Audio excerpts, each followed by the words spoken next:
Hello, and welcome to today's program on how to write an incredibly powerful cover letter that sells you best. My name is Chazin. I am a New York-based job search coach and organizational development trainer. So in today's webinar, I want to walk you through the mechanics of an incredibly successful, focused cover letter that promotes you best. So understand this. Your cover letter is an articulation of what you've achieved, demonstrable success stories that you can exemplify in your cover letter that are married to or answer the question an organization might ask is, what's in it for us? What can you do for our organization using examples of successes you've had before? So those are an articulated 3 to 4 success stories. And so those have to be embedded into what's traditionally a 3 or 4 paragraph approach schematic. So here's a 3 or 4 paragraph format in its elegant simplicity.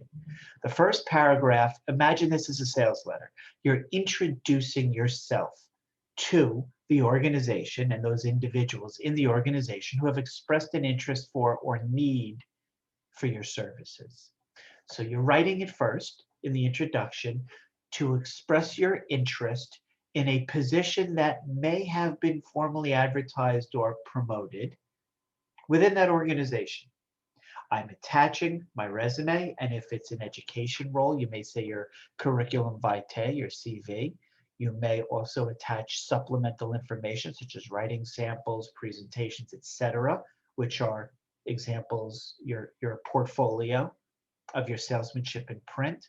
So you're attaching your resume, CV, and additional materials for their consideration. That's it. That's the introduction. Short, sweet, to the point. Keep it simple, silly. Imagine the acronym KISS. That's the introduction. So paragraph 2 is you take them down a journey. You take them down a journey of your prior experience, skills, certification, education, study abroad, language proficiency, all the things that you've researched are a set of solutions to the problems that they face. This is so critically important, it bears repeating. Your meat, your substance of your cover letter is a match. You've worked hard through your research to identify that organization's key challenges, opportunities, threats. You've done a SWOT analysis, and you've looked at that organization from the perspective of how can I come in and achieve immediate, positive results in this role that are a set of solutions to the problems that keep this organization up at night. What's in it for them? And that's the substance of your cover letter, is a customized presentation of you as a set of solutions to their challenges. So what it's not is a dumping ground.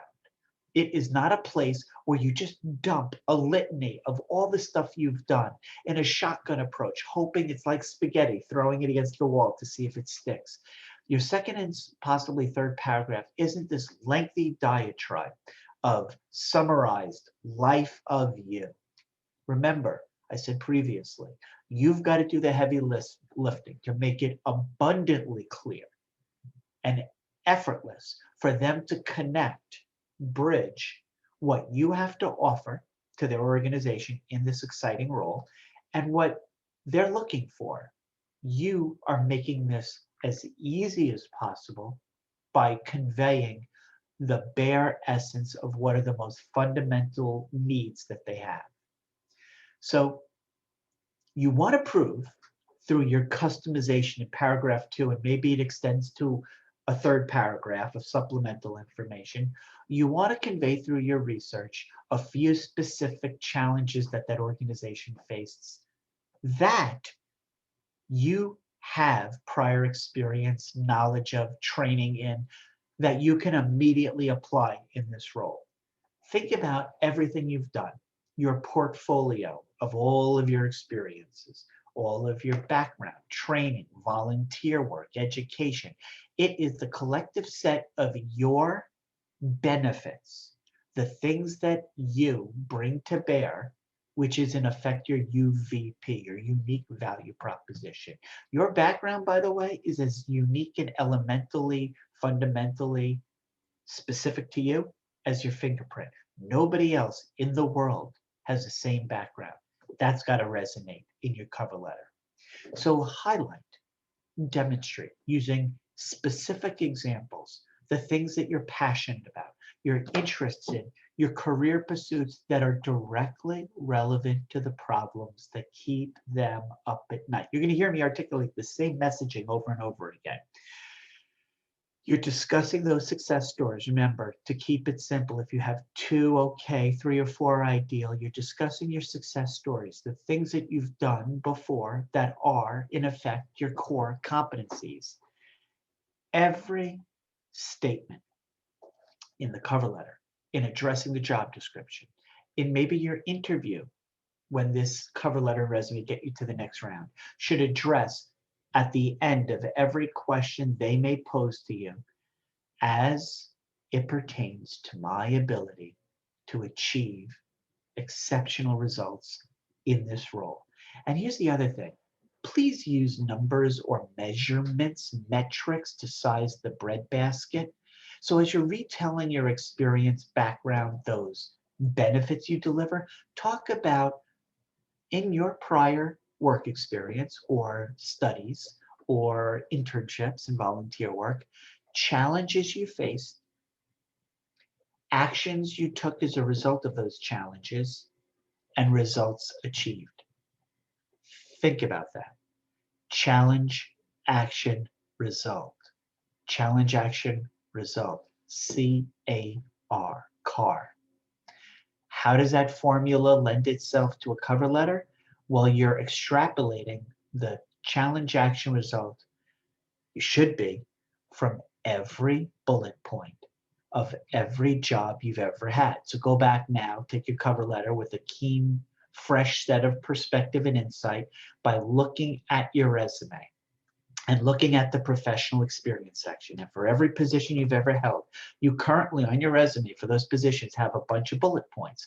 And this is task, task, task. You're going to go back and repurpose your experience section, rethink it by every bullet point telling a little mini story.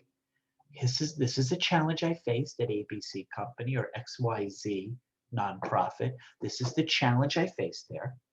This is the action or actions I took as a result of those challenges faced.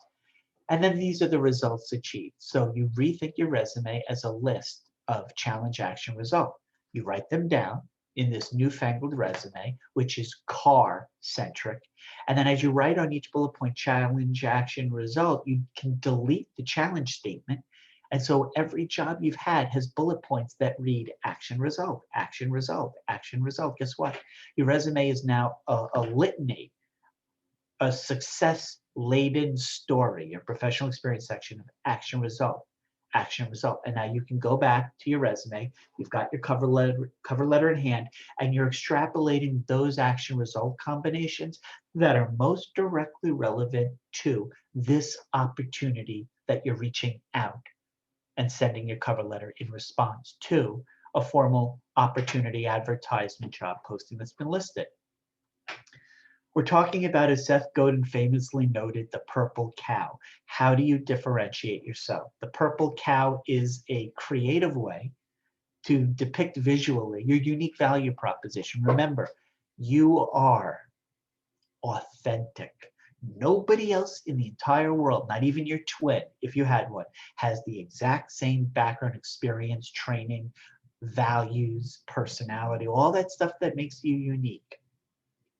And your brand, by the way, I'm sorry, I want to go back. To reiterate, your value proposition is your brand.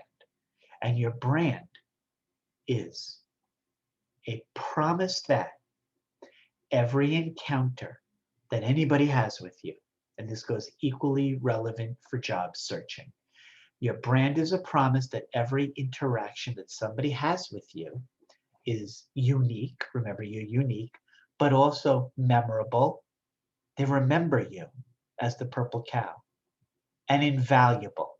And that's the cover letter as a sales tool. You are crafting a story of you based on your prior experience, background, work, etc., as a set of solutions to the problems that are keeping them up at night. And oh, if they only had you to come in and join their organization. So that's that second and maybe a third paragraph is around that specific match between your background experience as a set of solutions to their challenges. And you do that through significant research. That leads us to the close. It's pretty straightforward. The close in a cover letter, the third or maybe fourth paragraph is this. I look forward to discussing this opportunity, your challenges, and my specific experiences with you that make me the ideal candidate. Kind regards. That's the close. So introduction, your salesmanship pitch, and then the close. 3 easy sections which are incredibly difficult to craft, require significant overtures in terms of research and preparation to be able to craft this compelling set of features that you uniquely can deliver to the problems that keep them up at night. So what does this all look like? Let's just kind of throw this out there. We're spitballing. So you've got your contact details at the top. You date your cover letter and you address it to, you should have a specific individual, even if that individual is not listed on a job posting. You should be able, through your research and preparation, to gain that information. And the first paragraph is the intro. I'm writing in response to your job opportunity for, in this example, a teaching assistant that the Department of Education of the US government has advertised on Indeed. Great, that's your introduction. Now here's where the purple cow comes in, where you differentiate yourself. Remember that unique value proposition? Paragraph 2. I understand that, and you're stating the challenges of this organization that you were able to discover through all that research you did and that fact finding, that you as the ideal candidate are a set of solutions to. Paragraph 3 is the close. And the introduction and the close are consistent. They're fairly universal. It's cookie cutter approach. One and done. You do it once, you've got the template. Where all the customization comes in, your articulation of your purple cow is in that second and maybe third supporting paragraph where you lay out, you map out a justification. You handshake, as it were, you as a set of solutions to the problems that they face. Problems, solutions. That's fundamentally the goal of the cover letter. Having said that, I hope that this was helpful as a primer for how to think through the framework on a cover letter. I want to share with you my final thoughts. Your cover letter, your resume, your entire job search methodology is not from the perspective of a job seeker saying, what's in it for me? Because we know that that's fairly universal human nature. And if you've watched my other webinars on YouTube, you'll know that I ask you as a job seeker or a professional, take yourself out of the this is what I need. And instead, think of the marriage that comes from you joining an organization as a set of solutions that only you possess to the needs, the problems, the challenges that that organization is dealing with right now. Having said that, I would love the opportunity to, if you have more questions or need for more clarification or want to do a deeper dive into cover letters, resumes, job searching, feel free to reach out to me. First, check me out on my website, thechazingroup.com. You can email me, ethan@thechazingroup, or send me a text or call me on my cell phone number. And again, be sure to check out my other videos on career and professional development on YouTube. Thank you, and happy job search hunting. Take care.